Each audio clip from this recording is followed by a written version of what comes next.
4. Jake. I lick my lips, my cheeks hot from the buzz that's working its way towards a drunken state. My vision blurs and my head spins. Next to me, Jules tries to focus on her cards, though Angela downs another sip of rum and shrugs it off like a seasoned sailor. Farina, on the other hand, wears her poker face, eyes narrowed at her cards, not even breaking a sweat. She and Roy have taken turns at winning, while the rest of us are slowly but surely getting pickled. Jules flaps her cards in front of her face with a grimace. Is it me, or is it boiling in here? It's just your drunk ass, Farina says. This draws a throaty chortle from Angela, who quickly covers her mouth and, in doing so, shows us all her cards. A few commuters glare at our raucous laughter, but I don't care. They had the chance to join the fun, and surprising as it may be, I'm actually having fun with the strangers I just met. Of course, the alcohol could have something to do with it, or maybe I genuinely like these people.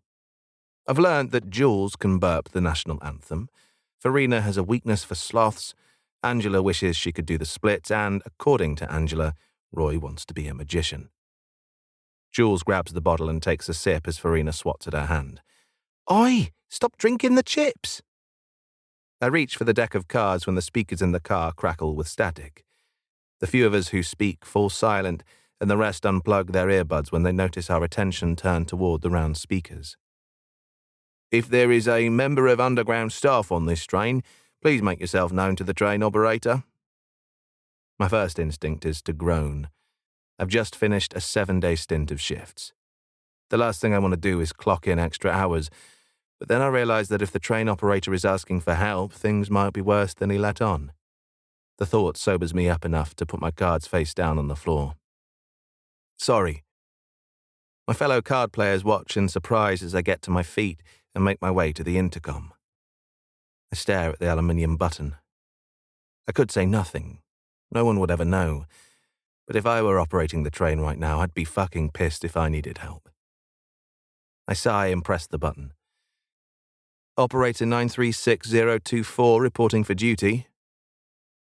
There's a long silence, and I squirm as the passengers eye me. Now that they know I work for the underground, I'm more than likely going to be bombarded with questions. It's how people are. If you work for one part of public transport, people assume you know everything about all public transport. Operator 936024. The train driver's voice cuts through the silence in the car. Glad to have you on board. Which car are you currently in? My eyes dart towards the far end of the car where a 5-number combination is printed in black.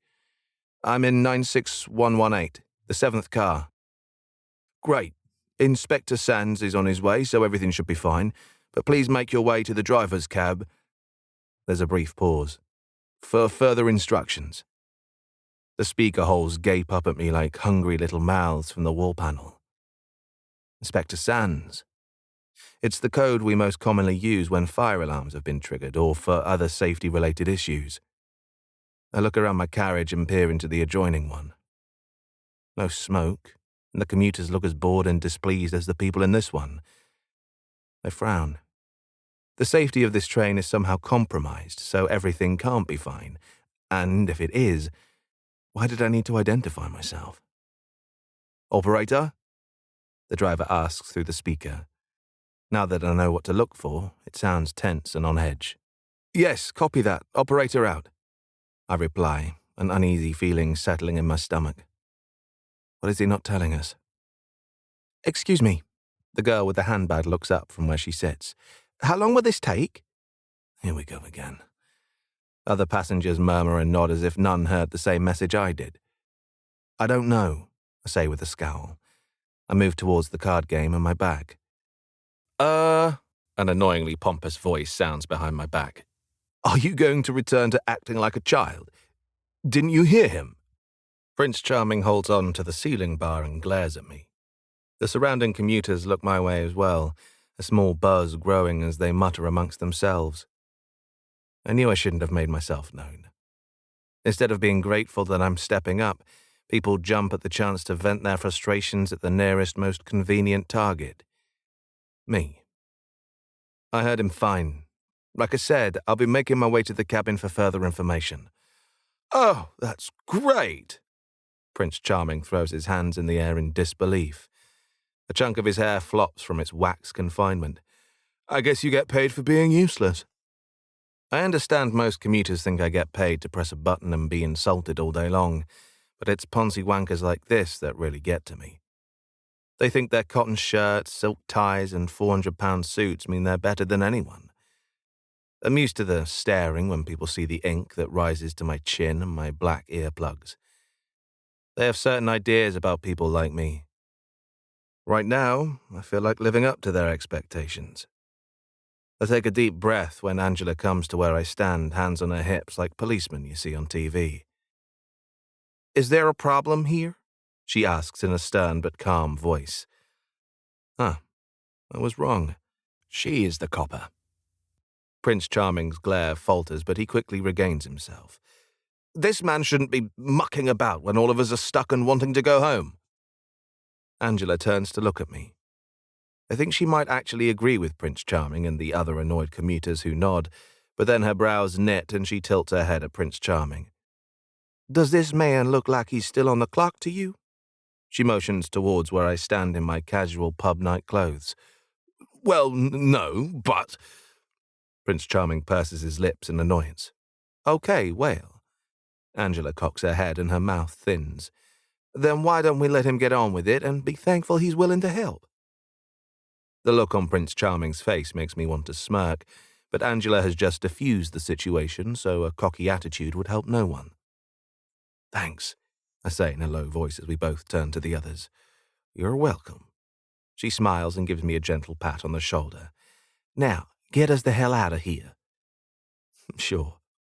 I chuckle and reach for my bag on the floor, but before I can reach it, Jules grabs it and pushes to her feet. Are you an undercover operator as well? Wait, you drive the tube? I look at her dubiously. Mm-hmm. She nods, but thanks to all the alcohol, her poker face is about as good as a 5-year-old's. I cock an eyebrow at her. Fine. She leans in close and lowers her voice. But I always really, really wanted to see the inside of the driver's cabin. For a few ridiculous seconds, I consider letting her follow me into the cab, but then I remember the train operator's serious voice and Inspector Sands. How about after this, I'll give you a personal tour of the cab, when we're not stuck with, I jut my chin in Prince Charming's direction. She grins, eyes sparkling. You asking me out on a date? I laugh. I should go. She watches me intently, head canted before she nods. See you around, Jakey. I hope so. It's all I have time to think before the train gives a weary sigh and the gentle thrumming of its engine dies out, thrusting the entire train into darkness.